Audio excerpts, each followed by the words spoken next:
ziua de 23 martie 2011, la ora 12, s-a produs un cutremur cu magnitudinea de 7,2 grade pe scara Richter, având epicentru în zona Vrancea, efectele sale resimțindu-se în mod deosebit în București.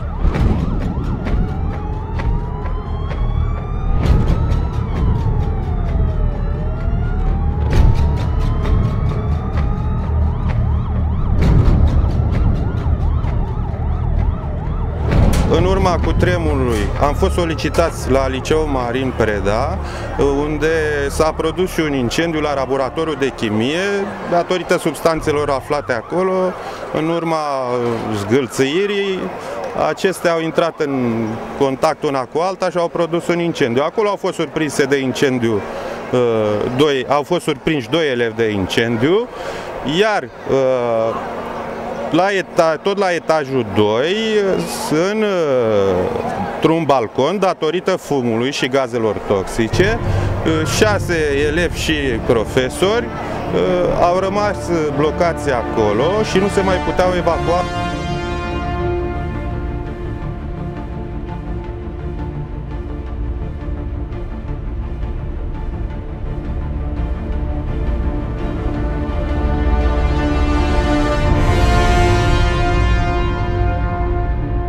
Din fericire, scenariul descris mai înainte a fost doar o simulare a unei situații de urgență.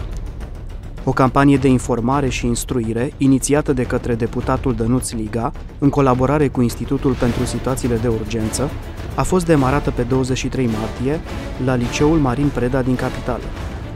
Campania se va desfășura în toate cele 17 unități de învățământ de pe raza Colegiului 28 al deputatului Dănuț Liga. Fiecare elev și profesor va primi un ghid de informare pentru situațiile de urgență.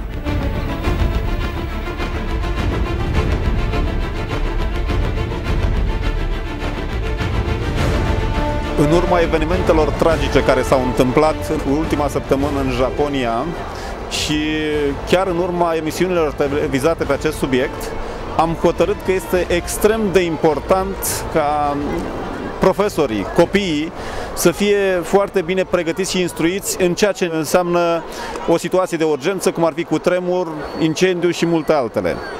Ca atare, împreună cu ISU București, am stabilit o colaborare pentru a pregăti toate cele 17 unități de învățământ care le am pe raza colegiului meu.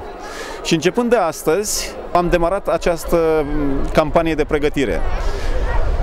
Astăzi, la Liceul Marin Preda, fiind prima unitate de învățământ, în urma pregătirii, instruirii copiilor și a profesorilor, am avut și o aplicație cu o simulare de cutremur de 7,3 grade, unde copiii a trebuit să fie evacuați, să vedem dacă ceea ce au învățat puțin mai devreme au știut să și aplice, iar echipele de intervenție au intervenit și felicit pentru că s-au încadrat într-un timp record, până la 5 minute au și fost prezente aici.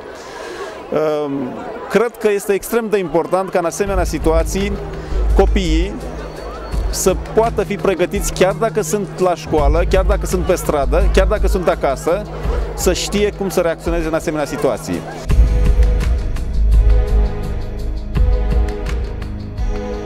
Astăzi a fost un exercițiu de mult mai mare amploare. Au fost concentrate forțe serioase ale Inspectoratului pentru Situații de Urgență, ale sectorului 6. Acțiunea, eu cred că este benefică pentru elevii și profesorii școlii, că și-a atins scopul și anume, eu ca director și profesor percep cam în felul următor lucrurile.